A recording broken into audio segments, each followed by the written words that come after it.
Alright, this will be a quick little video on the IJoy Wireless soundbar.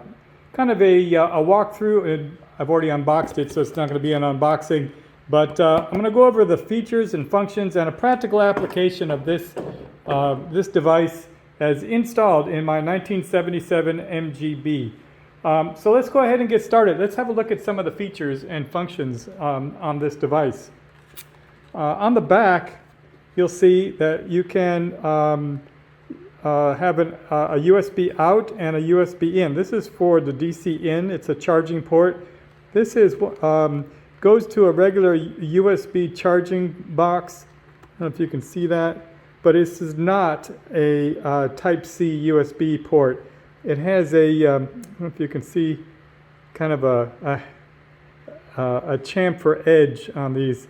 This is the old USB charging cable, like for the old phones and whatnot. But continuing, you can put an SD card in here. You can see a little slot right there. So you can put music on your SD card and plug it in there. It also has the capability for USB out and aux port. This little aux port right here, if you have a cable for your phone, it can be another source for media on there. And then you have the on and off button right there. It lets you know when you turn it on. Ba-doop. On the back, or the bottom, top, which however you orient it, there's some buttons on here. This is a mute button, and this is an answer button. It actually has a couple of microphones, so you can take calls with this speaker if you install it in a device where you might take a phone call. These microphones work very well. You can mute them, and you can pause a call and hang up a call or answer a call with this button. These plus and minus, when you're connected with a USB port to your phone or whatever media device that you have. Let's say you're listening to Pandora or Spotify or some other streaming service. Hitting the plus and the minus button advances or it moves the song back and forth. It changes the playlist to the next song in the playlist. So that's kind of a neat little feature. So let's go ahead and show how I have this thing, how I'm going to install this thing into my car. First of all, we ran a cable. I did another video on how I ran the cable through the back of the car. This cable goes to a USB charger that I've mounted in the trunk of the vehicle here. We're going to plug that in here, and we're going to slide that into the car. It'll technically be upside down, but the buttons will be available. We'll slide that in there right there. But in order for that to be a viable solution, because you know the cars, they jostle around, and you can't just use tape, which is what these things come with initially, is just some double-sided tape on the top here, or in this case it's the bottom. So we're going to use command strips and some custom 3D printed mounting brackets. I'm going to put a link to the description to my OnShape account, so you can download and print these if you feel like it. The cool thing about these, the design of this device is that it's not square. It has a bezel, kind of right here. It's kind of beveled, and so you can see on the mounts, I've accommodated that angle. And what that's going to do is it's going to make it so that we can mount these straight on there. And when you put the command strips in, they'll be on here and on here. They will not touch until you get it into place, because the bevel, that little bevel, makes it so that when you're sliding it in, it's not touching until you get to the end. See how that works? So that's going to be kind of nifty. We'll put one on the top and one on the bottom. The way that these command strips work is if you want to take them off, you just pull this end tab, which is not sticky. You pull this end tab and it stretches, and it will disengage the sticky part of the command strip. And so what I've done with these mounting brackets is I've made accommodations so that you can gain access to those should you want to remove the device, you know, at a later date. See how this will come out like that? You'll be able to just pull this tab. It's not going to be visible. It'll be up in here like that. But you'll be able to pull this tab and it will stretch this command strip and disengage the sticky part of this tape. Then you can just pull the speaker off should you need to change it or do something with it, whatever you want to do. But the idea behind it is that if I just put some double-sided tape on here, then it would have been stuck on there and it would have been a bear to take it off later on. So these command strips give you that flexibility. I'm going to go ahead and get this thing mounted. I'm going to hold it in place and mark its location with some blue painter's tape.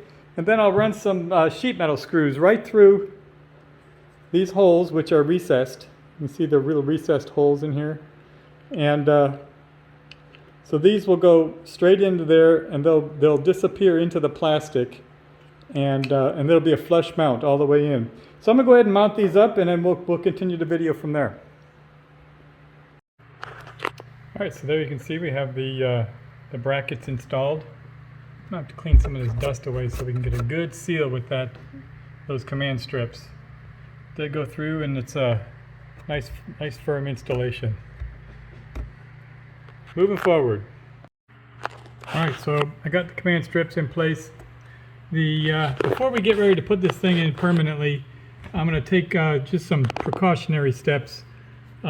This speaker is really intended to be an indoor use kind of thing, and it's really really not intended to be moved around or jostled, and so I'm gonna go ahead and I'm gonna hot glue. I see I got my glue gun warming up here.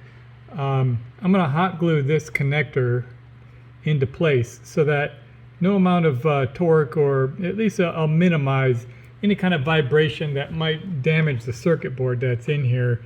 And you know, I want to make it so that it will last longer.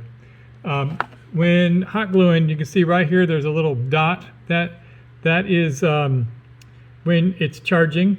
That dot will illuminate. There's a little LED in there that lights up, so we're not going to block that up, but I'm going to put a bead of hot glue 3/4 of the way around and just secure this thing in place so that we don't have any chance of damaging that circuit board. All right, there you go. Nice solid bead of hot glue all the way around on this little plug. That thing isn't going anywhere. Don't have to worry about vibration or anything. That'll be nice and secure. So let me show you real quick what it looks like when it's charging. Let me have the battery isolation button down here. I'll just turn that on. There you can see it's charging. That little red light comes on. All right, let's go ahead and pull these command strip protectors off and get those installed. All right, so these command strips, aside from being sticky on the bottom and keeping it from falling forward, on the outside edges, they're almost like an interference fit. They will cause a bit of a jam going this way, so it'll create an interference fit. When you stick it in there, it's not going to come back out. First thing you do before you put this thing in is turn it on. Boop, boop. It's not, once we get it in there, you won't be able to manipulate any of these buttons in the back anymore. You won't be able to turn it on and off. So it's going to be one of those things that are just kind of always on. All right, so let's slide this thing in there.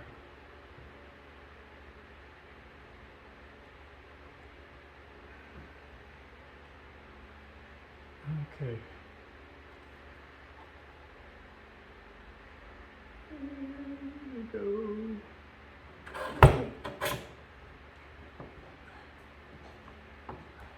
There you go. And that is it. Installed. Not coming out.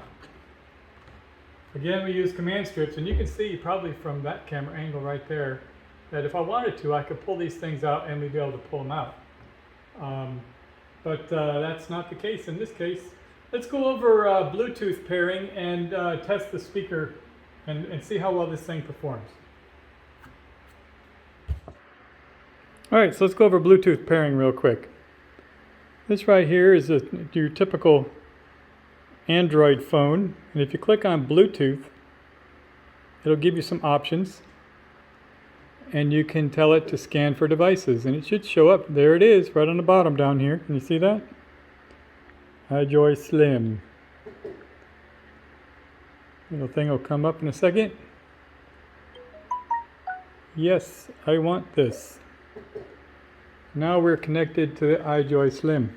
If I want to increase my volume, I can do that right here. Let's put some music on. Alright, so I've got some Pandora up here. Let's see if we can skip through some songs. That's pretty loud. Alright, so let's play some music here. I'm going to advance through these real quick so I don't get any kind of a licensing problem. But that's plenty loud. And as I had mentioned before, when you push the button on the speaker, it'll advance the track.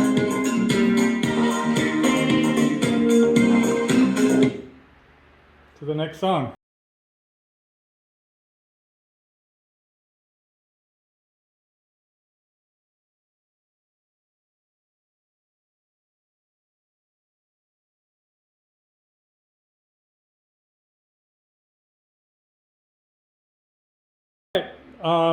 So that is the wireless IJoy wireless soundbar. So yeah, I got this for $15 at pOpshelf.